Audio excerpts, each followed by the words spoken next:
pay them this amount. We're going to make sure that they get paid that so that I'm not having to run around and play bookie and make all kinds of empty threats and trying to get people to pay and stuff, right? And so they hold a tremendous amount of responsibility and power in the way that that deal is structured and the way that it works out, right? All that is handled by the real estate attorney. And so it makes sense that with all those roles and all those responsibilities, that not only do you want someone who is knowledgeable and everything about the law and the way that the deals and everything are structured, and as well as the contracts and the paperwork, you also want someone who is very...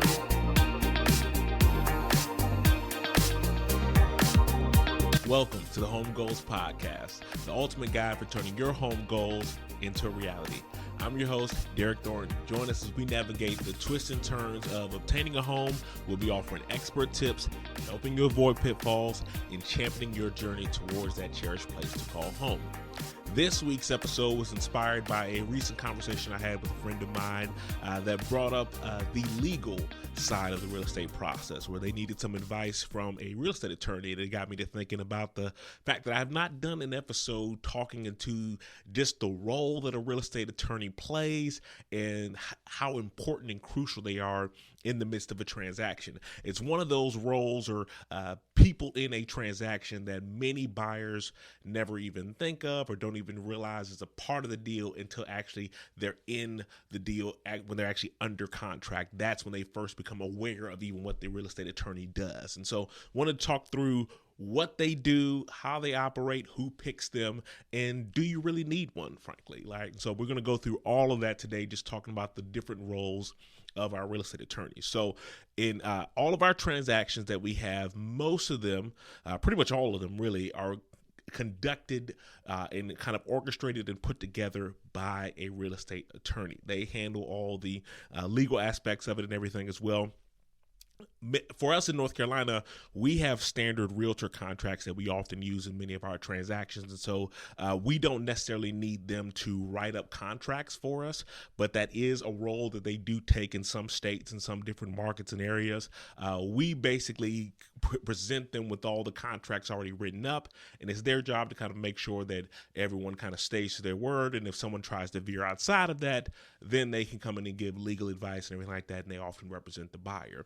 But in addition to being able to help the buyer if there is an issue or a conflict that's going on in the deal and being able to advise them on what their rights are, they also are doing a lot of work behind the scenes to research and figure out if there are any defects or problems with the title of that house, which is a very important part of the deal that often goes unlooked or maybe even unnoticed, right? They want to see, are there any creditors out there who could claim a stake to this particular home? They want to know if there's any long lost relatives that could come and say, hey, we have a right to that house as well, and they didn't have a right to actually sell it. The attorney is making sure that they're doing all of that. They oftentimes are handling the disbursement of payment. We're going to talk about that as well. They're the ones who kind of handle all the money that's coming in and going out in the midst of a transaction or a deal. When a buyer, especially a buyer who's using a loan, they're oftentimes, when they're going through the process of a transaction, they're focused or laser focused on how much money did they have to put up each month, right? They're wondering about the down payment, the closing costs, and what is their monthly obligation for this loan. That's where their focus often lies. They usually forget that there's this whole big other chunk of money, $300,000, $400,000, $500,000, whatever it may be.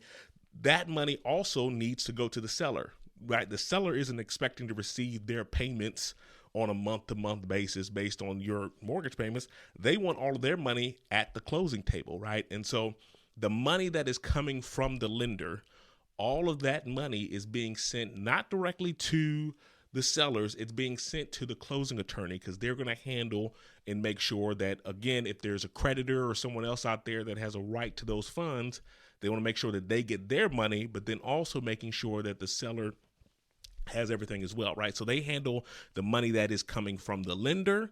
They handle the money that is coming from the buyer. So all the down payment and closing costs, all those funds that you have to bring to closing, that's all going to the attorney's trust account. and they handle all the money that's being sent out as well, right? So the money that gets sent out to the seller, if the seller had a mortgage that they needed to pay off, the attorney is the one that handles that. So the seller doesn't have to worry about it, right? The attorney figures out, okay, what is the exact amount they owe, making sure that they, as a primary lien holder, that they get paid. They're making sure that if there was a home warranty in the transaction, that home warranty company gets paid. If there was HOA dues that were still pending or still need to be paid, they make sure those get distributed, right? They're making sure that all these different people are getting the funds that they're due from that transaction. The realtor, right? The one that's near and dear to my role and my profession in the deal. They're the ones that make sure that we get paid. I have zero desire to spend any part of my life chasing someone down with an invoice saying, hey, you still owe me from that transaction or deal. And thankfully, the attorneys handle all of that, right? When they get the funds from that, they say, hey, you are contractually bound based on the agreement that you have with the agent to pay them this amount.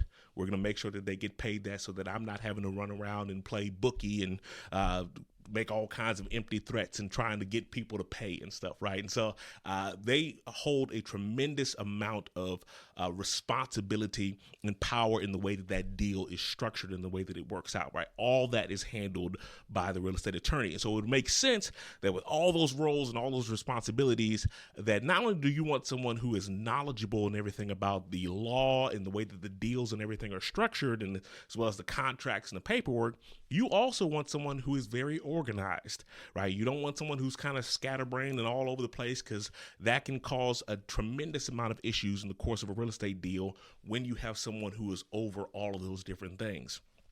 Right, so we'll talk a little bit about those different ones and some of the experiences and things that you may want to take into consideration.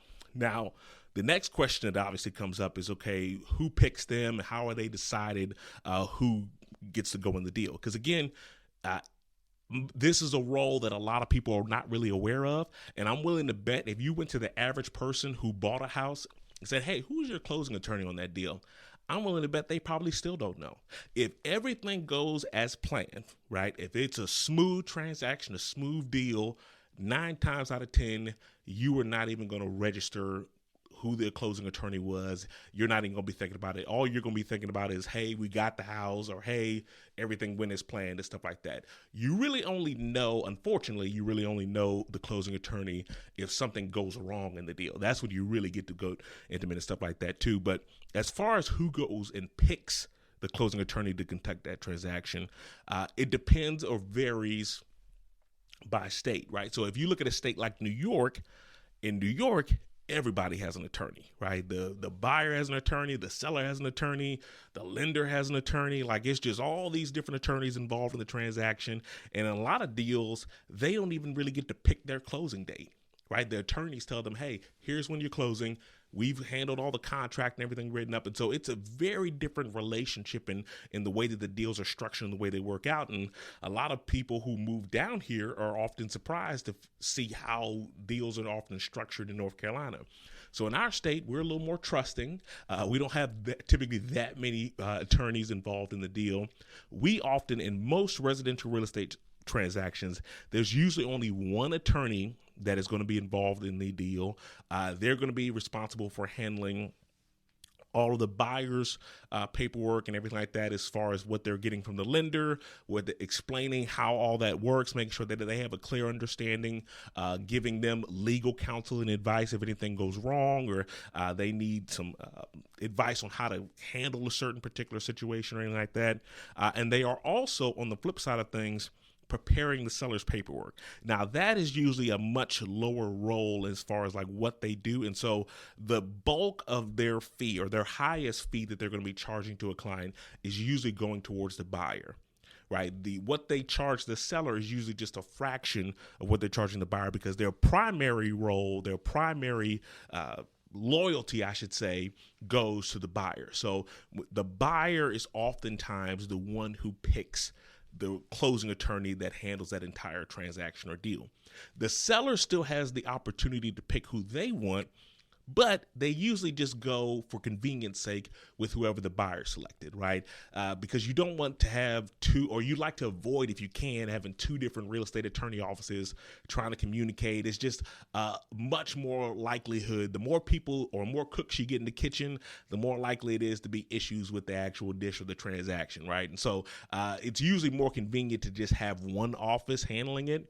And then also, it's a little bit more cost effective as well, too, right? If the seller wants to go out and hire their own person, they still have to pay the buyer's attorney for kind of preparing their documents in addition to hiring the other attorney, right? So a lot of times they'll say, hey, I can save a few $100s and it's more convenient. I'll just use whoever the buyer is using, knowing full well that if something does go wrong, they'll likely need to go elsewhere to get counsel because, again, that is technically the buyer's attorney kind of conducting and orchestrating this transaction. Also, if there is earnest money involved in the deal, it's often held in the attorney's trust account, right? And so they're going to decide how those funds get dispersed and everything as well, too. And so, like I said, they hold a crucial role in there. But again, most clients or buyers don't have any idea what they do or how they're involved in the deal. And a lot of times that's where they lean on the realtor's advice. A lot of times, or most transactions, I can only recall, maybe one or two deals that I've had where a buyer came in with a real estate attorney that they already knew they wanted to use.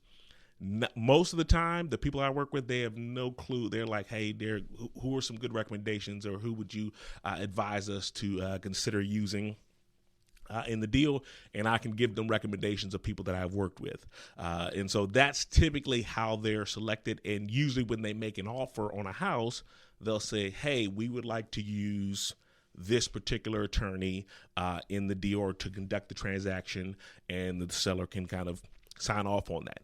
In some rare instances, you might run into a seller who's adamant about you using a particular closing attorney, but most of the ones in our market usually are fine with using the one that you selected. You might run into issues, and we'll talk about this in just a moment, but with new construction, you might run into issues where they might be more adamant about using a particular attorney, but for the most part, there's usually not a ton of pushback on who you want to use in that deal.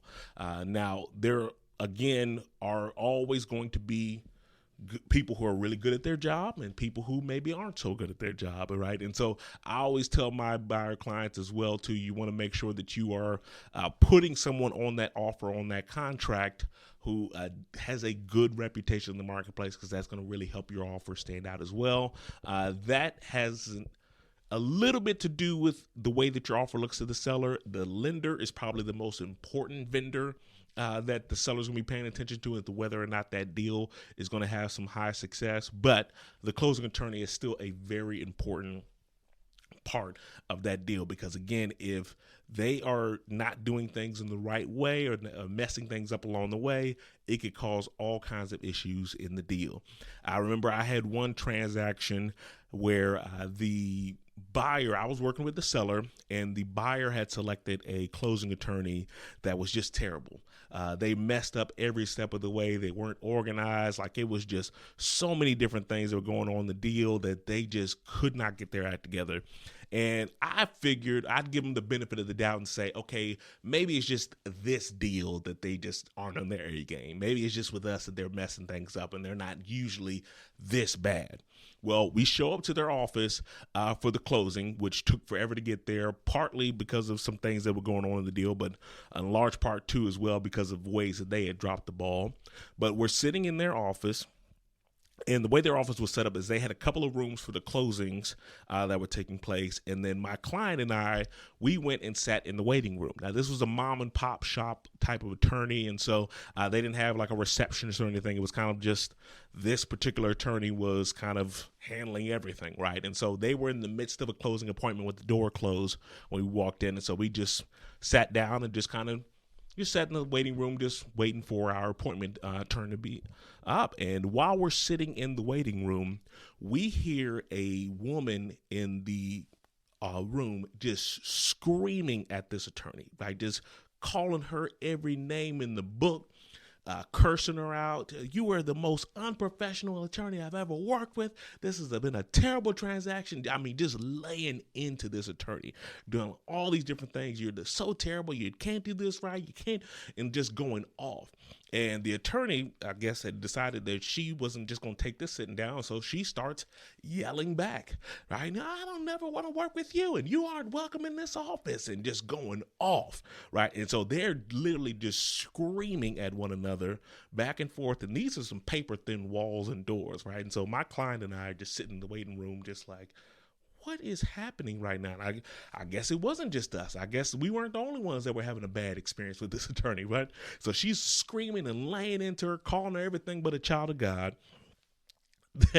opens the door and storms out of the office. The attorney kind of gathers and composes herself, and then just walks over to my client and I, and just introduces herself as if nothing had happened. Like if we were just supposed to ignore everything that just went down right before our very eyes. And so, like I said, she just walked in there and just kind of went on with the closing. And so in that particular case, if I were to ever see that attorney show up on a contract, I'm probably going to say, hey, can we go in a different direction? I probably didn't have the, I would not like to go through that particular ordeal again or work with that particular attorney, right?